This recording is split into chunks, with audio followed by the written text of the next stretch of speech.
My name is Nancy Muir. I'm an author of technical books. I've written several dozen over the years, including iPad for Seniors For Dummies and iPhone 5 for Seniors For Dummies.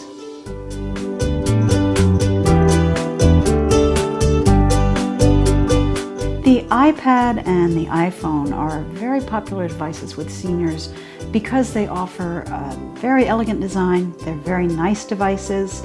They're very easy to use. They're very consistent. iPhone and iPad have the same operating system. So if you know an iPhone and you get an iPad, you're there. You know what you're doing. But they are also tapped into a world of apps. And that means that you can really customize your device and your use of it. So if you like entertainment apps, or drawing apps, or music apps, you get the apps you want and you build your own computing experience.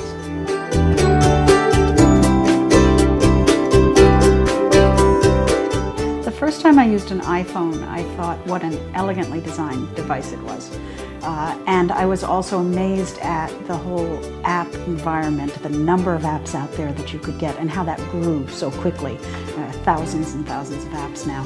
Apps you can use to do a variety of activities. So you could really customize your phone, and that was really fun. I think with the iPad, it was surprising to me that it was a very easy learning curve once I'd used the iPhone, because they use the same operating system. So you really match functionality very, very closely, almost 100%, almost. But the iPad was kind of a revelation in terms of getting the computing experience into that portable, small device and the fun of the touchscreen. If you haven't used a touchscreen before, you'll find that it's a very tactile, easy way to get things done. You basically reach for things instead of using a keyboard or a mouse to get things done out there. You're interacting with the devices, and it's a lot of fun.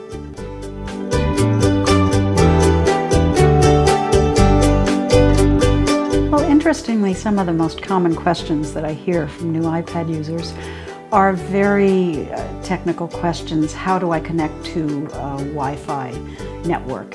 How do I set up an email account? So they're the types of things that people need to get going with certain services like email and so forth, and connecting to the internet. They're things that are not hard to do, but they're not always obvious to a new user.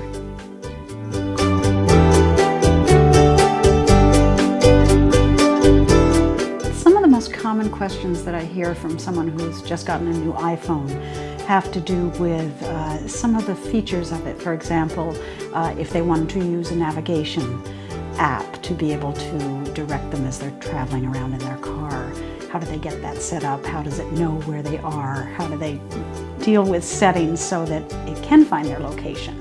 So some of the questions relate to settings, and there's a whole slew of settings with an iPhone.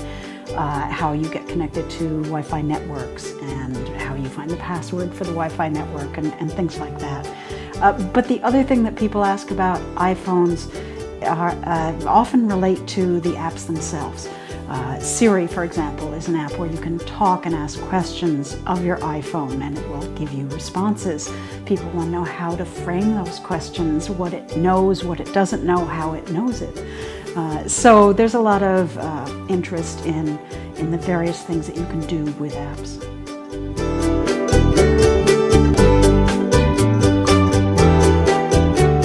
The For Senior For Dummies books is kind of a unique variation of the Dummies series. It's different in a few different ways. The print is larger. That's a basic. But it's also aimed with examples that are relevant to senior readers, so that when we talk about technology, it's how a senior might use technology in their everyday life. Also, it starts a little bit at a more beginning level than a usual Dummies book, although basically all Dummies books are more beginning level. These books take into account the fact that the reader may not understand certain technology terms, or may not have used certain basic functionality in a computer or a piece of software or a device. And so we try to approach that in a much easier, more basic way.